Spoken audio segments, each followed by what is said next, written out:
আল্লামা ইকবাল তিনি বলেছেন, ইহাল তেরা চাল হে মকসুদ তেরা মাল হে, क्या আজব তেরা চাল হে লাখো কো আন্ধা কর দিয়া। বিভিন্ন রকমের ধান্দা ফিকির করে, বিভিন্ন রকমের সালো টানাইতে থাকে, বিভিন্ন রকমের ফিকির করে। তারা মনে করে যে আল্লাহর ওলি খাজা বাবা, কিন্তু আল্লাহর ওলি না খাজা বাবা, এরা হলো এক নাম্বার ভণ্ড। ঠিক কিনা বলেন আমার ভাই, আমার বন্ধুগণ? আমি আর কথা সামনে দিকে যাব না। কোরআনে কারিমের যে আয়াতে কারিমা তেলাওয়াত করেছি, তার সেখান থেকে আমরা আলোচনা করব, বলেন ইনশাআল্লাহ। বলেন ইনশাআল্লাহ। আমার ভাইরা, কোরআনে কারিমের যে আয়াতে কারিমা তেলাওয়াত করেছি, ইন্নামাল মুমিনুনা আল্লাযীনা ইযা যুকিরাল্লাহু ওয়াজিলাত قلوبهم وإذا تليت عليهم آياته زادتهم إيمانا وعلى ربهم يتوكلون الذين يقيمون الصلاة ومما رزقناهم ينفقون الله أكبر এই দুইটি আয়াত কারিমার মধ্যে রব্বুল আলামিন 5টি গুণের কথা বলেছেন। বলেন তো কয়টি? 5টি গুণ, 5টি কোয়ালিটি, 5টি বৈশিষ্ট্য যার মধ্যে থাকবে তারাই হলো মুমিন। সুবহানাল্লাহ। আমরা কি মুমিন হতে চাই? কথা কর নাকি? আচ্ছা বলে তো, মুমিনের দাম বেশি না মুনাফিকের দাম বেশি? মুমিনের দাম বেশি। মুমিনের জায়গা মৃত্যু পর কোথায় হবে? জান্নাত। আর মুনাফিকের মরার পর জায়গা কোথায় হবে? জাহান্নাম। কথা পরিষ্কার?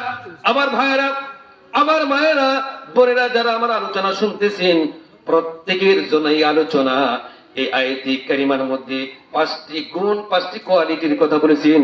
এই 5টি গুণ, 5টি কোয়ালিটি যার মধ্যে থাকবে, এখন হিসাব করবেন, আপনার মধ্যে যদি থাকে আপনি মুমিন ইমানদার হয়ে যাবেন, আমার মধ্যে যদি থাকে আমি মুমিন ইমানদার হয়ে যাব, মা বোনদের মধ্যে যদি থাকে মুমিন ইমানদার হয়ে যাবে।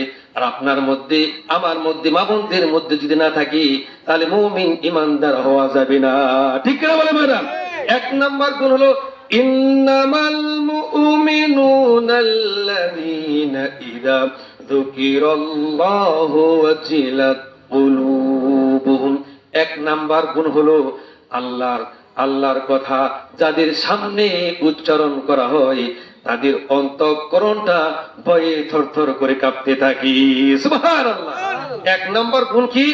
আল্লাহ পাকের নাম যখন উচ্চারণ করা হয়, আল্লাহর জিকিরের কথা যখন বলা হয়, আল্লাহ পাকের আলোচনা যখন করা হয়, তাদের অন্তঃকরণের মধ্যে যদি ধাক্কা লাগে, যদি নড়াচড়া দেয়, যদি থরথর করে কাঁপতে থাকে, তাহলে বুঝতে হবে আপনি হলো ইমানদারের মধ্যে একটা কোয়ালিটি আছে। ঠিক না বলেন? তাহলে আল্লাহর নাম নেওয়ার পর থরথর করে কাঁপবে। আর একটা আয়াত বলেছেন, আলা বিযিকরিল্লাহি তাতমাইন্নুল কুলুব। যখন আল্লাহর জিকির করা হয়, আল্লাহ পাকের নাম নেওয়া হয়, যখন জিকির করা হয়, জিকিরের দ্বারাতে তাদের অন্তরটা শান্তি প্রশান্তি লাভ করি। সুবহানাল্লাহ। ঠিক না বলেন? জিকির করলে এই আত্মাটা শান্তি পায়। এটা কার কথা? আল্লাহ পাকের কথা। আমার ভাইরা, আমি তর্জমা শোনাই। 1 নম্বর, আল্লাহ পাকের নাম নিলে তাদের অন্তঃকরণ থরথর করে কাঁপতে থাকে। 2 নম্বর গুণ হলো তাদের সামনে যখন কোরআনে কারিমের আয়াত পড়া হয়, তাদের ঈমান বাড়তে থাকে। সুবহানাল্লাহ। 3 নম্বর গুণ হলো বাড়তে বাড়তে তারা এমন একটি পর্যায়ে চলে যায়, আল্লাহ ছাড়া আর কারো উপর তারা ভরসা করে না। 4 নম্বর গুণ হলো তারা নামাজ প্রতিষ্ঠা করে। কি করে? 4 নম্বর গুণ হলো তারা নামাজ প্রতিষ্ঠা করে। 5 নম্বর গুণ হলো তাদেরকে যে রিজিক দিয়েছি তার থেকে আমার রাস্তায় ব্যয় করে। সুবহানাল্লাহ। তাহলে কয়টা গুণ হলো? বলেন কয়টা? এই 5টা গুণ, 5টা কোয়ালিটি যার মধ্যে থাকবে, আল্লাহ তাআলা 3টা পুরস্কৃত করবেন। কয়টা? 5টা গুণ থাকলে কয়টা দিবে? 3টা পুরস্কৃত আল্লাহ তাআলা তাদেরকে দিবে। সুবহানাল্লাহ। আমরা এটা শুনে যাব ইনশাআল্লাহ। আমার ভাইয়ের, আমার বন্ধুগণ, 1 নম্বর গুণে আলোচনা করি। ইন্নামাল মুমিনুনা আল্লাযীনা ইযা যুকিরাল্লাহু ওয়াজিলাত কুলুবুহুম, আল্লাহর নামটা নেওয়ার পর তাদের অন্তঃকরণটা থরথর করে কাঁপতে থাকবে। এই যে শীতের কনকনা শীত, পৌষ মাস মাঘ মাস, যখন মসজিদের মাইক দিয়ে বলা হয় আসসালাতু খায়রুম মিনান নাওম, আসসালাতু খায়রুম মিনান নাওম, হাইয়া আলাস সালাম, হাইয়া আলাস সালাম, হাইয়া আলাল ফালাহ, হাইয়া আলাল ফালাহ। এই শব্দগুলো কানে যায় না যারা, কিন্তু প্রতিটা মুসলমান মা বোনদের কানেও যায়, পুরুষদের কানে যায়, যারা কনকনা শীতের মধ্যে আল্লাহ পাকের এই শব্দগুলো কানে পৌঁছানোর সঙ্গে সঙ্গে শীত আর শীত মনে হয় না, ঠান্ডা আর ঠান্ডা মনে হয় না। আল্লাহর ভয়ে তাদের অন্তঃকরণ কাঁপতে থাকি, ওযু করে জামাতের সাথে নামাজ আদায় করি। ঠিক কিনা বলো ভাইরা? আমার ভাই, আমার বন্ধুগণ, এখন আমার মনে পড়ে গেল আমাদের জাতির পিতার নাম কি বলেন তো? আরো জোরে করেন, কি? এতদিন আমরা শুনতাম জাতির পিতা বঙ্গবন্ধু, এই কথাটা শুনতে শুনতে জায়গায় জায়গায় টানিয়ে থুইত। আর সাইদি সাহেব কি বলছে, যাদেরকে আমাদেরকে ধরতেছ, আমাদেরকে মারতেছ, জেলে ভরতেছ, গুলি করতেছ, মনে রাখবে সময় এমন আসবে, মনে রাখবে সময় এমন আসবে, পালার জন্য এন্দরে গর্ত খুঁজে পাবো না। ঠিক কিনা বলেন ভাইরা? ওদের জানাজা বাংলা জমিনও হবে না। ঠিক কিনা বলি? তা করতেছে বাস্তব কথা আমার ভাইরা। তো যাই হোক, জাতির পিতার নাম কি? ইব্রাহিম। মিল্লাতা, কোরআন থেকে কিন্তু বুঝি, দেখেন আমার ভাইরা, কোন গপ্প, কোন কাহিনী, কিচ্ছা কাহিনী, হরিণের কাহিনী। মিল্লাতা আবিকুম ইব্রাহিম ওয়া সাম্মাকুমুল মুসলিমিন। আল্লাহু আকবার। মুসলিম মিল্লাতের জন্য, মুসলিম মিল্লাতের জন্য জাতির পিতা বানাইয়া দিলাম আমি রব্বুল আলামিন, সুবহানাল্লাহ। আমার ভাইরা, আমার বন্ধুগণ, হযরত ইব্রাহিম জাতির পিতা, তিনি ছাগল নিয়ে একটি মাঠে চলে গেলেন, ছাগল রাখতেছেন। হঠাৎ করে আল্লাহ পাকের নাম এমন মধুর কণ্ঠ দিয়ে শুনলেন, ইব্রাহিম নবী পাগল হয়ে গেল, অজ্ঞান হয়ে গেল, আবার অজ্ঞান থেকে হুঁশ আসলো। এত সুন্দর কণ্ঠ দিয়ে আল্লাহ পাকের নামটা কে নিলেন, খুঁজতেছেন, খুঁজতে খুঁজতে হঠাৎ করে একটা লোকের সাথে সাক্ষাৎ হয়ে গেল। বললো, ভাই, কিছুক্ষণ আগে আল্লাহ পাকের নাম এত সুন্দর করে কে নিল, আপনি কি বলতে পারবেন? ওই লোকটা বললেন যে আমি তো পড়েছি, সুবহানাল্লাহ, আমি তো বললাম ইয়া আল্লাহ, ইয়া রহমান, ইয়া রহিম। বলেন, ইয়া আল্লাহ, ইয়া রহমান, ইয়া রহিম, ইয়া আল্লাহ, ইয়া রহমান, ইয়া রহিম। খারাপ লাগলে না ভালো লাগে? আমার ভাইরা, ইব্রাহিম নবী বললেন, ও আল্লাহর বান্দা, এই কথাটা যদি আমাকে শোনাও, আমার অন্তরে শান্তি প্রশান্তি লাভ করব। তখন বললেন, আমি তো ইচ্ছা মতো পড়েছি, এখন তো আমি শোনাইতে পারবো না। শোনাইতে পারি যদি কিছু বিনিময় দাও। কথা বল লাগে? শোনাইতে পারি যদি কিছু আমাকে বিনিময় দাও, তাহলে আমি শোনাইবো। আল্লাহ নবী পয়গম্বর বললেন, ও আল্লাহর বান্দা, তুমি যদি আমাকে আল্লাহ পাকের ওই নামগুলো শোনাও, এই যে মাঠে ছাগলগুলো দেখতে পাচ্ছ, অর্ধেক ছাগলগুলো আমি তোমার জন্য বরাদ্দ করব। সুবহানাল্লাহ। ও লোকটা বললেন, ইয়া আল্লাহ, ইয়া রহিম, ইয়া রহমান। এই নামটা উচ্চারণ করার সঙ্গে সঙ্গে আল্লাহর নবী আবার বেহুশ হয়ে গেলেন। আবার হুশ আসার পর বললেন, ও আল্লাহর বান্দা, তুমি কি আরেকবার আমাকে শোনাইতে পারবে? না না, আমি আর শোনাইতে পারবো না, আবার শুনলে কিছু বিনিময় দিতে হবে। আল্লাহ নবী বললেন, ও আল্লাহর বান্দা, তুমি যদি আমাকে ওই আল্লাহ পাকের নামটা সুন্দর কণ্ঠ দিয়ে আমাকে যদি শোনাও, তাহলে এই যে মাঠের মধ্যে বাকি ছাগলগুলো আমি তোমার জন্য বরাদ্দ করব। সুবহানাল্লাহ। আমার ভাইরা, আমার বন্ধুগণ, মায়েরা, বোনেরা, আমার আলোচনা শুনতে পাচ্ছেন, খুব মনোযোগ সহকারে শুনুন। আজকে ঘরের মধ্যে কোনো শান্তি নাই, ঠিক কিনা বলেন? ঘরের মধ্যে কোনো কোরআন তেলাওয়াত নাই, ঘরের মধ্যে কোনো জিকির নাই। জিকির না থাকার কারণে, কোরআন তেলাওয়াত না থাকার কারণে ঘরের মধ্যে শান্তি খুঁজে পাওয়া যায় না। ঘরে সব আছে, নাই কি?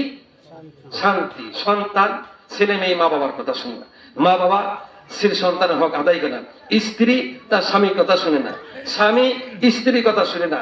স্ত্রী কয় আমি দেখে তোমার ভাত খাইলাম, অন্য কেউ খাইত না, ঠিক কিনা বলি?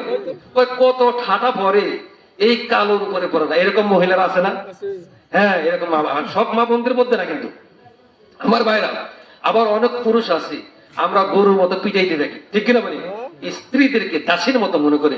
আমার ভাইরা, একদম নিষিদ্ধ, এটা করা যাবে না। আল্লাহ তাআলা আমাদেরকে স্বামী স্ত্রীর মধ্যে মিল মহব্বত থাকার তো তৌফিক দান করুন, আমিন।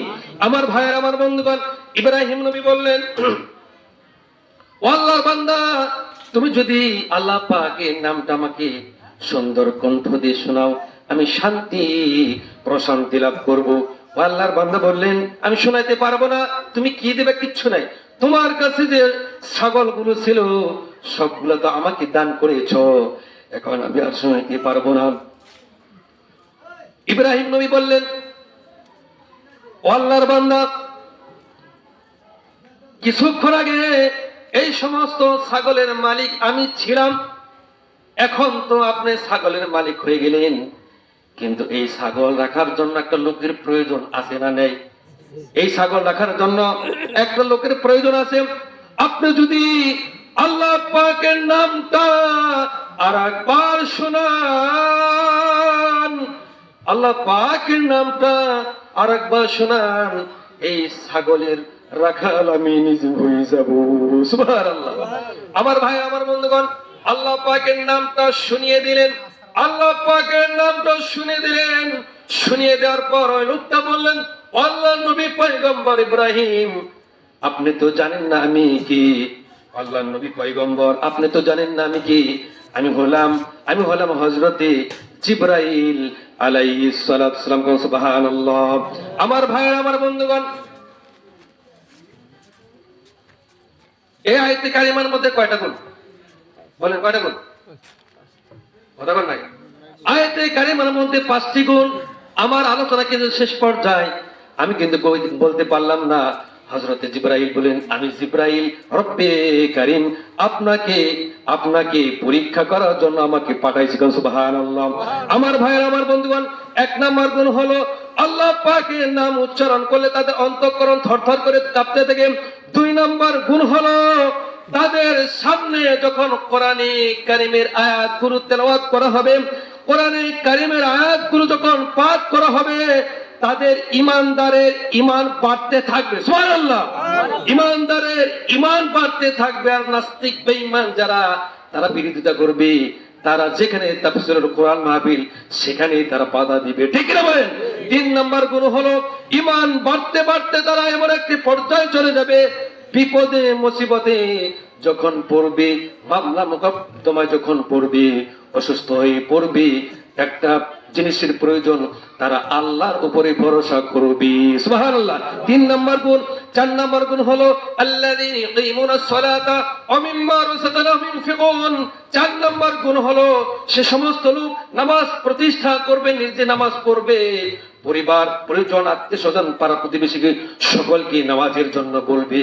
আর 5 নাম্বার গুণ হলো তাদেরকে যে অর্থ দিয়েছি, সম্পদ দিয়েছি, রিজিক দিয়েছি, সেখান থেকে আমার রাস্তায় ব্যয় করবে। সুবহানাল্লাহ। এই 5টা গুণ। কয়টা গুণ? এখন আপনার মধ্যে আসলে কিনা হিসাব করেন, রাত্রে শুয়ে শুয়ে হিসাব করবেন। আমার মায়েরা, বোনেরা, এই 5টা গুণ আপনারা যদি নিতে পারেন, আপনারা মুমিন হয়ে যাবেন। আমরাও যদি নিতে পারি, মুমিন হয়ে যাব।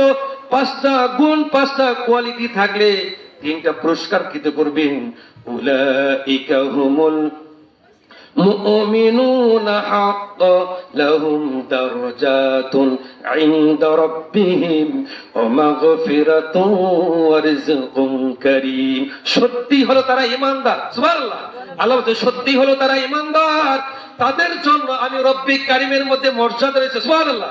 আল্লাহ তাআলার কাছে মর্যাদা রয়েছে, আল্লাহ পাকের কাছে মর্যাদা রয়েছে। একজন এমপির সাথে মন্ত্রীর সাথে যদি সম্পর্ক থাকে নিজেই বিভিন্ন করে ঠিক বলে আল্লাহর কাছে যদি মর্যাদা থাকে আপনার জান্নাত পরকালে হবে। সুবহানাল্লাহ। ইহকালে শান্তি থাকবে। আবার ভাই এক নম্বর যে পুরস্কৃত করবেন আল্লাহর কাছে মর্যাদা থাকবে। 2 নাম্বার হলো তাদেরকে মাফ করে দেওয়া হবে। সুবহানাল্লাহ। আর 3 নাম্বার হলো রিজকুন কারীম, সম্মানজনক একটা রিজিকের ব্যবস্থা করবে। সুবহানাল্লাহ। রিজিকটা সম্মানজনক কিরকম শেষ কথা বলি আমি আমার আলোচনা সমাপ্তি করব। একজন লোক ঘুষের টাকা দিয়ে 10,000 টাকা দিয়ে বোয়াল মাছ কিনছে। কি মাছ কিনছে? কথা বল নাকি? কলমের খোসা দিয়ে, ঘুষের টাকা দিয়ে, সুদের টাকা দিয়ে। কতবার মানুষটা সুদ খায় না নাকি? খায় মানে কই হুজুর কি তা কর এই ওয়াজ করলে তো আগামী বছর আপনি দাওয়াত দিতেই না। ঠিক আছে ভাই আমার সুদের ওয়াজ করলে ইমাম সাহেবের চাকরির জায়গা, ঘুষের ওয়াজ করলে ইমাম সাহেবের চাকরির জায়গা, সঠিক মতো নেতৃত্ব না দিতে পারে এই ওয়াজ যদি আমরা মেম্বারে বসে করি আমাদের চাকরির জায়গা, আমি চাকরি করি না, বাদ দিছি। আমার ভাইরা তাহলে বোয়াল মাছ কিনলো ঘুষের টাকা সুদের টাকা দিয়ে, বড় মাছ কিনালো। দেখো এলাকাবাসী সোনমুদ্দি সাহেব 5,000 টাকাতে বোয়াল মাছ কিনছে, খাবে একটা সুর সুর ভাব মনে হবে, ঠিক কিনা বলে একটা অপরাধ ফিল করবি যে আসলে টাকাটা তো হালাল না, ঘুষের টাকা সুদের টাকা কলমের খোসা মাইরা আমি এই টাকাগুলো আনছি, আসলে তৃপ্তি পাবে না। আর হালাল টাকা দিয়ে যদি মাছ কিনে গুড়া মাছ ছোট মাছে খাবে আর বলবে আলহামদুলিল্লাহ রাব্বিল আলামিন, বলে আলহামদুলিল্লাহ রাব্বিল আলামিন, মালিকের তবে শুকরিয়া আদায় করবে, ঘুমাবে, ঘুম চলে যাবে। সুবহানাল্লাহ। এর সম্মানজনক রিজিক, যাদের টাকার মধ্যে হালাল তাদের পুরোটাই সম্মানজনক রিজিক। সুবহানাল্লাহ। হারাম টাকা সম্মানজনক রিজিক হতে পারে না। এই জন্য আপনারা নামাজ পড়বেন, পরিবার পরিজন সকলকে নামাজের তাগিদ দিবেন, মা বোনের পর্দায় থাকবেন, স্বামীর খেদমত করবেন, শ্বশুর শাশুড়ির খেদমত করবেন, মা বাবার খেদমত করবেন, ছেলে মেয়েদেরকে মাদ্রাসায় পড়াবেন, ইলম শিক্ষা দিবেন, আলিম ওলামাদেরকে ভালোবাসবেন, বাঁকা চোখে দেখবেন। বাঁকা চোখে দেখলে আমাদের মতো লোকের দরকার এই যে জানাজার সময়, ঠিক কিনা বলে আমাদের মতো লোকের দরকার বিয়ের সময়, আমাদের মতো লোকের দরকার জানাজার সময়। এটা ফকর না, এটা অহংকার না, এটা নিয়ামত, ঠিক কিনা বলেন ভাইরা? আপনি যতই বাঁকা করে তাকান এইরকম হুজুরের দরকার হবে। এই জন্য আলিম ওলামাদেরকে ভালোবাসবেন, মসজিদ ইমাম সাহেবদেরকে ভালোবাসবেন। যতটুকু কোরআন হাদিস থেকে আলোচনা করলাম, আলোচনার সময় না থাকার কারণে যতটুকু আলোচনা করলাম, আমাকে আপনাদেরকে গোটা মুসলিম উম্মাকে আলোচনার উপরে আমল করার তৌফিক দান করবেন। আমিন।